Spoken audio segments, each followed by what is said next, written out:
तो दोस्तों, उड़ने की आशा के आज के 14 मई के एपिसोड की शुरुआत होती है सचिन से, जो कि साइली को ये कह रहा होता है कि आज ना मेरे को भट्टी वाला एक टैक्सी का सवारी बनकर मिला। उसको मैं छोड़ा और बदले में उससे पैसे की जगह ना मैं ईंट ले लिया। अब अगर अगली बार उसको जब भी टैक्सी का जरूरत रहेगा ना, तो मैं उसको नंबर देके आया है। वो मेरे को फोन मारेगा और मैं उसको सवारी की तरह उठाएगा और उसको छोड़ेगा, और उससे पैसे नहीं लेगा मैं, बल्कि ईंट लेगा, जिससे हमको ना कमरा बनाने में काम आएगा। बरोबर है ना। फिर इधर सचिन की ये सोच देखकर साइली काफी भावुक सी हो जाती है और कहने लगती है, सचिन क्या हम सच में हमारा कमरा बना पाएंगे? तो सचिन बोलता है कि बनाएंगे ना, हक से कमरा बनाएंगे। और तेरे को मालूम है, ये एक एक ईंट जो है ना अपने को अपने मंजिल के करीब लेकर जाएगी और एक एक करके मस्त पाई के अपना कमरा बनेगा। तो साइली फिर बोलती है, ठीक है, मेरे पास भी एक कस्टमर है सचिन, जिनकी एक सीमेंट की दुकान है, तो वो फूलों के पैसों के बजाय मैं उनसे सीमेंट ले लिया करूंगी, तो हमारे पास सीमेंट भी आ जाएगी। तो सचिन भी फिर इधर से बोलता है, हाँ हाँ बराबर है साइली, ऐसे ही ना वो सलिए की दुकान वाले भी हैं जो गाड़ी में कभी कभी सामान लोड वेड करके जाते हैं, तो मैं क्या करेगा, मैं वो लोग को भी सवारी बना लेगा और उनसे भी पैसा नहीं लेगा और उनको बोलेगा कि थोड़ा सलिया का माल देने का, तो अपने को काम भी आएगा। तो साइली फिर इधर बोलती है, इसका मतलब हम सच में हमारा कमरा बनाने वाले हैं सचिन? तो सचिन फिर बोलता है कि हाँ, अभी वो चुनौती दी है ना मेरे को, तो अभी चुनौती को पूरा करेगा मैं, और कमरा तो बनकर ही रहेगा, इस बात पर अंगूठा लगवा ले। फिर आगे हम देखते हैं, सचिन बोलता है, अभी अपने को ना ये ईंट ऊपर छत पे लेकर जाने का है। उसके बाद सचिन कुछ ईंटें साइली के हाथ में देता है और कहता है, तू इसको लेकर जा अंदर, मैं बाकी का लेकर आता है। तभी इधर दूसरी तरफ हम घर का सीन देखते हैं, जहां सचिन और साइली मिलकर ईंट लेकर आ रहे होते हैं अंदर। तो रेणुका उनको देखकर ठहाके मार के हंसने लगती है और परेश को बुलाते हुए कहती है, देखो देखो तुम्हारा लाडला और तुम्हारी बहू क्या लेकर आए हैं। उसके बाद परेश आकर देखता है तो सचिन को पूछता है, सचिन क्या है ये सब? तो सचिन बोलता है, बाबा ईंट है और क्या है, अभी वादा किया है, शपथ ली है, तो शपथ पे काम चालू है। तो परेश फिर ये सुनकर बोलता है, यानी कमरा बनाना शुरू कर दिया? तो सचिन बोलता है, और नहीं तो क्या बाबा, आज काम शुरू करेगा तो धीरे धीरे करके ही तो कमरा बनेगा ना, और तेरे को भी तो मांगता है ना कि कमरा जल्दी से बन जाए, तो फिर धीरे धीरे एक एक कदम बढ़ाएंगे। तभी इधर रेणुका मजाक उड़ाते हुए आगे कहती है, 4 ईंट से कमरा बनाओगे तुम? इससे तो वो झाड़ के नीचे का मंदिर होता है ना सड़क पे, वो बन सकता है। मुझे तो लगता है कि पहले गुड्डो गुडियों का छोटा सा कमरा बनाएंगे ये लोग, फिर इंसानों का कमरा बनाएंगे। लोग बोलते हैं कि हाथी पालने से पहले बकरा पाल लेना चाहिए, तो ये दोनों वही कर रहे हैं। तो साइली फिर इधर से कहती है, काकू बूंद बूंद से ही तो सागर बनता है, इसलिए हम एक एक करके सीमेंट, ईंट, रेत सब लेकर आएंगे, फिर देखना हमारा कमरा भी एक दिन तैयार हो ही जाएगा। तो रेणुका इस पर फिर से हंसते हुए बोलती है, कब? तेरी षष्ठी पूर्ति पे? तो साइली फिर बोलती है, काकू मुझे बस ये बात सुनकर बहुत खुशी हो रही है कि पहले तो आप कहती थी कि मैं इस घर में एक दिन भी नहीं टिक पाऊंगी, पर आज आपने कहा कि मैं 60 साल की उम्र तक रह पाऊंगी, और रही बात षष्ठी पूर्ति की, तो उसे मैं आपका आशीर्वाद समझकर ही स्वीकारूंगी।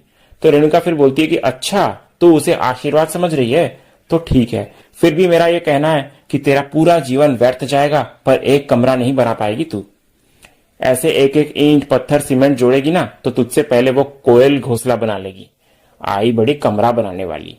तू इससे अच्छा एक काम करना, एक पेंटिंग बनवा दे कमरे का और यहाँ लगवा दे दीवार पर, और रोज कहती रहना, मेरा कमरा है, मेरा कमरा बन रहा है, ऐसे करके। तो इस पर फिर साइली बोलती है, थैंक यू काकू, हमें प्रोत्साहित करने के लिए, कम से कम आपको लग तो रहा है कि हमारा कमरा बन जाएगा एक न एक दिन। फिर साइली परेश को भी बोलती है, देखा काका, सब कुछ सकारात्मक ऊर्जा के साथ हो रहा है, सब सही होगा, तो हमारा कमरा भी बन जाएगा और आप उसकी रिबन भी काटना। तो परेश ये सुनकर बोलता है कि शाबाश बेटा, बहुत खूब, और मुझे यकीन है कि ये सब कुछ समय के साथ हो ही जाएगा। तभी रेणुका फिर इधर से बोलती है, हाँ हाँ, ईंटें मेरे सर पे रखेंगे क्या? तो परेश फिर इस पर रेणुका को कहता है, देख रेणु, दोनों की तारीफ बनती तो है, तो थोड़ी तो कर दे, तेरा कुछ घिस नहीं जाएगा, और तू तेजस को जितना प्रोत्साहित करती है ना, उससे आधा % भी इन दोनों को प्रोत्साहित करेगी ना, तो ये दोनों ऐसा काम करेंगे कि तू आश्चर्यचकित हो जाएगी। तो इस पर रेणुका फिर बोलती है, हाँ हाँ, बिल्कुल आश्चर्यचकित रह जाऊंगी। तुम मेरे पढ़े लिखे बिजनेसमैन बच्चे की तुलना इस टैक्सी ड्राइवर गवाह के साथ करोगे, तो आश्चर्य तो होगा ही ना परेश। तभी सचिन फिर इधर से कहने लगता है, अरे बाबा, तू सुन रहा है ना तेरी बाइकों की किटपिट और कड़वी बातें, पर मेरी बाइकों में भी टैलेंट है बाबा, इसकी कड़वी बातों को देख, क्या मीठे रस से निचोड़ डाली, बकवास बात पे भी अच्छी बात निकाल डाली है साइली, और कमरा तो बनकर ही रहेगा, और अगर भगवान ने चाहा और मेहनत ने साथ दिया तो कमरा जल्दी भी बन जाएगा, और इस बात पर ना बाबा की बाइक को तू अंगूठा लगवा ले मुझसे। तभी परेश भी इधर से कहता है, तू एकदम सही कह रहा है सचिन, ये कमरा जरूर बनेगा, और जब वक्त आएगा तब मैं रिबन काट कर दरवाजा भी खोलूंगा। तभी इधर रेणुका फिर दोबारा से सचिन साइली को कहती है, तुम दोनों को हमेशा ये जताने में खुशी मिलती है ना कि सब कुछ कैसे अच्छा है और अच्छा जा रहा है, लेकिन इसका मतलब ये नहीं कि तुम मुझसे जीत पाओगे, याद रखना, कहकर रेणुका वहां से चली जाती है। और इधर परेश कहने लगता है, एक बार सूरज दूसरी तरफ से उग सकता है, लेकिन ये रेणु कभी नहीं सुधर सकती। उसके बाद आगे हम देखते हैं सचिन परेश को कहता है, बाबा ये ईंट बहुत भारी है तो हम रख कर आते हैं इसे। उसके बाद अगले ही सीन में हम देखते हैं कि सचिन और सायली दोनों सारी ईंटें जमा करते हैं और उन्हें छत पर ले जाकर सहेजते हैं। फिर उसके बाद सायली सचिन को पूछती है, सचिन तुम्हें क्या लगता है कि कमरा बनाने के लिए और कितनी ईंटें लगेंगी? तो सचिन इस पर मजाक करते हुए कहता है, अरे सायली, मैं कड़िया थोड़ी ना हूं जो मेरे को मालूम रहेगा कि कितनी ईंटें लगने वाली है। मैं तो एक मामूली से टैक्सी ड्राइवर है, पर मैं इतना जरूर जानता है कि हम लोग जुगाड़ करके ना ईंटों का बंदोबस्त कर ही डालेंगे। उसके बाद जैसे ही कमरा बनना शुरू हो जाएगा ना सायली, पलक झपक और अपना कमरा तैयार है। और मेरे को ना सायली यकीन नहीं हो रहा है कि अपने सपनों की तरफ बढ़ने की शुरुआत हम कर चुके हैं। बस इतना मालूम है कि ये जो कदम अपन ने बढ़ाया है, ये कदम कभी रुकेंगे नहीं। उसके बाद आगे हम देखते हैं कि सचिन सायली दोनों मिलकर ये भी प्लान करते हैं कि उस कमरे के अंदर क्या क्या चीजें रखी जाएंगी और कैसे सजाएंगे। फिर वो दोनों ये भी कल्पना करते हैं कि एक दिन जब वो उस कमरे में साथ में प्रवेश करेंगे तो किस तरह साथ में अपने दिन बिताएंगे। उनके इस सपने भविष्य की मीठी कल्पनाओं से उनके बीच की केमिस्ट्री और भी खूबसूरत बन जाती है। उसके बाद इधर सायली सचिन को बोलती है, अब कोई हमसे हमारा कमरा लेने नहीं आएगा सचिन, क्योंकि ये कमरा हमारा होगा और हम रोज यहीं पर रहेंगे और हमें कभी हॉल पर या छत पर सोना नहीं पड़ेगा। तो सचिन फिर बोलता है, कोई कुछ परेशान नहीं करेगा और कोई मेरी बाइकों को नहीं बताएगा कि उसको कब सोने का है कब उठने का है, और कोई तेरे को बुखार के टाइम कमरे से बाहर भी नहीं निकालेगा, क्योंकि ये कमरा सायली और सचिन का रहेगा। तभी सायली इधर से बोलती है, अभी भी सब ठीक ही है सचिन। तो सचिन इधर बोलता है, तंबूरा सब ठीक है सायली, कुछ ठीक नहीं है, पर मैं तेरे को वादा करता है कि सब कुछ ठीक होएगा और मेरी बाइकों का भी उतना ही हक है इस घर में जितने बाकी बहू लोग का है। तो तू टेंशन मत ले मेरी बाइको, तेरा सचिया है ना इतनी मेहनत करेगा कि तेरे को ना एक नंबर कमरा बनाकर देगा। फिर मेरी बाइको ना मस्त सुकून से रहेगी वहां। अगले सीन में अगले दिन हम देखते हैं कि तेजस के शोरूम में वही बिजनेसमैन आते हैं जो कल फोन किए थे, जो अपने बिजनेस के लिए कुछ प्रोडक्ट्स खरीदना चाहते हैं। फिर वो कई महंगे इलेक्ट्रॉनिक गैजेट्स पसंद करते हैं और तेजस से कहते हैं कि वो उन्हें तुरंत पैक करवा दे। लेकिन जब तेजस बिल बनाने आगे बढ़ता है तो वो अफसर कहते हैं कि वो ये सारे सामान कैश में खरीदेंगे। फिर उनका ये व्यवहार तेजस को कुछ संदिग्ध लगता है, लेकिन फिर भी ज्यादा मुनाफे की लालच में तेजस ब्लैक मनी लेने के लिए तैयार हो ही जाता है। फिर कैश में पेमेंट लेने के बाद तेजस काफी खुश हो जाता है और खुद को फायदे में समझता है। फिर वो उनको खुश होकर एक इलेक्ट्रिक केतली भी गिफ्ट दे देता है। उसके बाद हम देखते हैं कि वो लोग प्रोडक्ट्स लेकर वहां से चले जाते हैं और इधर तेजस बड़े ही खुश होकर कह रहा होता है, बाबू को बताता हूं कि एक दिन में 5 लाख कैश का सेल किया है मैंने। सीरियल में आगे फिर हमें घर का सीन दिखाया जाता है जहां रिया काम से लौटती है तो आकाश पूछता है कि आ गई तुम, हो गया काम खत्म?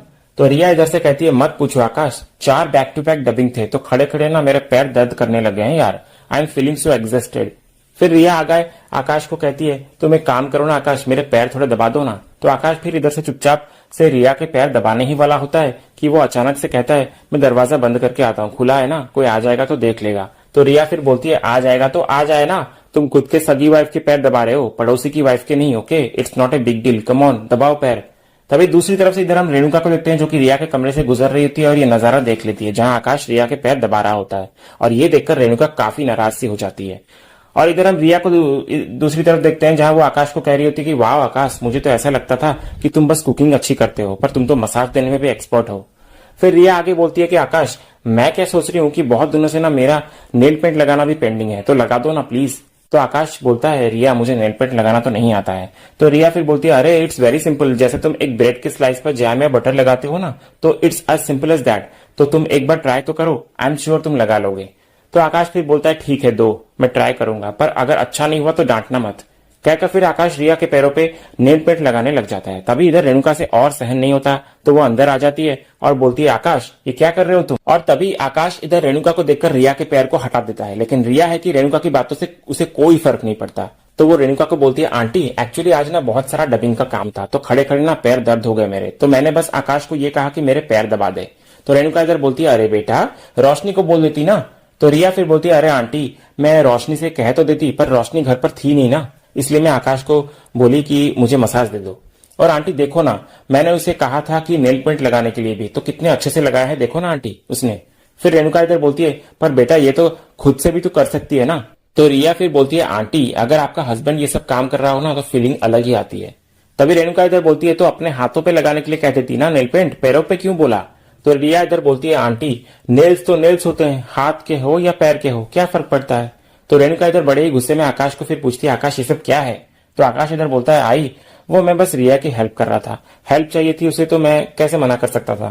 तो रेणुका इधर बोलती है हेल्प, अरे लोग क्या कहेंगे जब ये सब देखेंगे तो रिया इधर से कहती है आंटी वो लोग यही कहेंगे कि एक हस्बैंड एक वाइफ की हेल्प कर रहा था, तो आप इसमें इतना बड़ा इशू क्यों बना रहे हो। तो रेणुका फिर बोलते हैं रिया बेटा ये तेरा पति है तो इसकी इज्जत करनी चाहिए तुझे।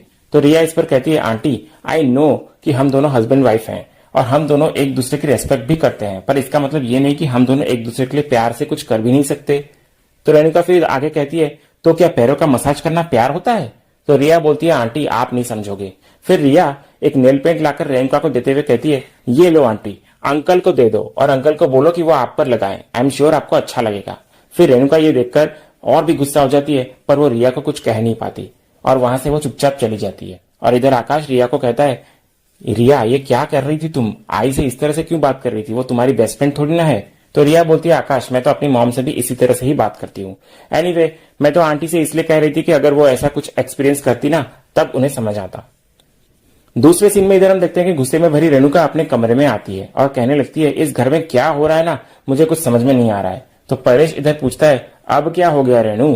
तो रेणुका बोलती है इस घर में बहू बनकर आई है लेकिन बहू जैसा बर्ताव करती ही नहीं है, पता नहीं कौन सी रियासत की महारानी समझती है अपने आप को। तो परेश फिर इधर से बोलता है रेणु तेरा दिन नहीं निकलता ना साइली की कंप्लेंट किए बिना। तो रेणुका फिर बोलती है अरे वो फूल वाली के बारे में बात कौन कर रहा है। तो परेश ये सुनकर हैरान हो जाता है और बोलता है कि क्या साइली नहीं तो तू किससे परेशान है। तो रेणुका बोलती है वो आकाश की बीवी है ना उससे परेशान हूं। तो इस पर परेश फिर कहता है पर वो तो तेरी फेवरेट अमीर बहू है ना तो उससे क्यों तू परेशान है। तो रेणुका इधर बोलती है उसके मुंह पर नाराज नहीं हो सकती ना परेश, बस तुम्हें आकर इसलिए बता रही हूं। तो परेश फिर बोलता है कि हाँ साइली पर चिल्लाना उस पर रोप जताना ये आसान बात होता है, पर जब बात रिया की आती है तो वहां से चुपचाप निकल के यहाँ पर आकर गुस्सा निकाल रही है तू, ये गलत बात है रेणु, बोल उसको। तो रेणुका फिर बोलती है अरे गलती तो वो कर रही है परेश, वो अपने आकाश की बीवी है लेकिन वो अपने पति आकाश को जरा सी भी इज्जत नहीं देती। तभी परेश बोलता है पति की इज्जत की बात तू कर रही है रेणु। तो रेणुका बोलती है क्यों परेश, मैं तुम्हारी इज्जत नहीं करती क्या। तो परेश बोलता है कि हाँ करती तो है।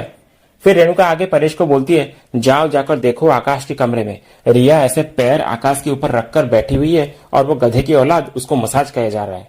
तो परेश फिर इधर से बोलता है पर मैं जाकर वहां क्या करूं।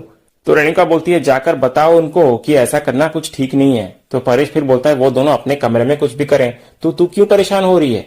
तो रेणुका बोलती है जिस तरह से वो आकाश से बर्ताव करती है ना मैं चुप कैसे रह सकती हूँ परेश, ऊपर से हिम्मत तो देखो, मुझे कहती है आंटी आप भी ना ये करके देखो अलग महसूस होता है, और बोली ना कि आप अंकल से कहो कि वो आपको नेल पॉलिश लगाए। तो परेश फिर ये सुनकर बोलता है तो अब क्या तू चाहती है कि मैं तुझे नेल पॉलिश लगाऊं। तो रेणुका बोलती है क्या परेश तुम कुछ भी बोलते हो, पता नहीं इस लड़की को कैसी परवरिश मिली है और ये आकाश भी कुछ नहीं बोलता है उसे। तो परेश फिर इधर आगे बोलता है छोड़ ना रेणु ये उन दोनों के बीच की बात है, अरे सर दबाना पैर दबाना पति पत्नी का एक दूसरे को प्यार जताने का तरीका होता है। तो रेणुका बोलती है ये कोई प्यार व्यार नहीं है बल्कि नौकर की तरह बर्ताव करती है रिया अपने आकाश से, तो हमें कम से कम इस बारे में तो बात करनी चाहिए ना उससे। तो परेश इस पर कहता है देख रेणुका ये आजकल के बच्चे हैं और हमारा जमाना अलग था, पर आज का दौर पूरा अलग है और यही अच्छा होगा कि समय के साथ हमें भी बदल जाना चाहिए। तो रेणुका इधर बोलती है तो जैसा हो रहा है वो होने दूं क्या, रिया को आकाश की बेइज्जती करने दूं। तो परेश बोलता है बात इज्जत या बेइज्जती की नहीं है रेणु बल्कि बराबरी की है। पहले महिलाएं घर पर रहती थी और अपने पति पर निर्भर रहती थी, लेकिन अभी वो आत्मनिर्भर हो गई है। तो आजकल की महिला खुद की जीविका चला सकती हैं, मर्दों से कंधों से कंधा मिलाकर काम कर सकती हैं। तो रेणुका इधर बोलती है परेश क्या तुम मुझे ज्ञान देने बैठ गए, देखो परेश जो रिया बोल रही है मैं वो सुन नहीं सकती और जो वो कर रही है वो मैं देख नहीं सकती। उसके बाद अचानक से परेश बोलता है तू यहीं रुक मेरे पास एक प्लान है, कहकर वो अचानक से रूम से बाहर चला जाता है। और इधर रेणुका पीछे से बोल रही होती है कहां जा रहे हो, लेकिन परेश उसकी बातें नहीं सुनता। और इधर रेणुका बोलती है ये परेश भी ना पता नहीं इसके दिमाग में कब क्या आ जाता है, सबके सब नमूने भरे पड़े हैं इस घर में। सीरियल में आगे हम देखते हैं कि सचिन साइली को कमरे में लेकर आता है और बोलता है तेरे लिए ना एक सरप्राइज है मेरे पास। तो साइली पूछती है कि क्या। तो सचिन बोलता है अपना हाथ आगे कर, कहकर फिर सचिन अपनी आज की कमाई यानी कि 3,500 रुपए साइली के हाथ पे थमाता है। तो साइली ये देखकर काफी खुश नजर आती है। फिर आगे इधर सचिन बोलता है वैसे मालूम है साइली आज जो मैं सवारी बिठाया है ना उसके पीछे तेरा वो QR कोड है ना जो तू बना के दी थी उसका बहुत बड़ा हाथ है, और जितने सवारी लोग गाड़ी में बैठे ना तो वो बोले कि हम लोग ना पहले तेरा वीडियो देखकर आए QR कोड से फिर टैक्सी बुक की, उसके लिए मैं तेरे को थैंक यू बोलना चाहता है साइली। यही कह रहा होता है सचिन और इसी सीन के साथ ही आज का ये एपिसोड यहीं खत्म होता है। तो दोस्तों आज का ये वीडियो आपको कैसा लगा कमेंट सेक्शन में जरूर बताइएगा और वीडियो को लाइक भी कीजिएगा, शेयर भी कीजिएगा और सब्सक्राइब करना बिल्कुल भी मत भूलिएगा ताकि ऐसे ही रोज लेटेस्ट एपिसोड के अपडेट्स आप टेलीविजन से पहले पा सकें। तो मिलते हैं हम एक नए एपिसोड के रिव्यू में, तब तक के लिए स्वस्थ रहें, मस्त रहें।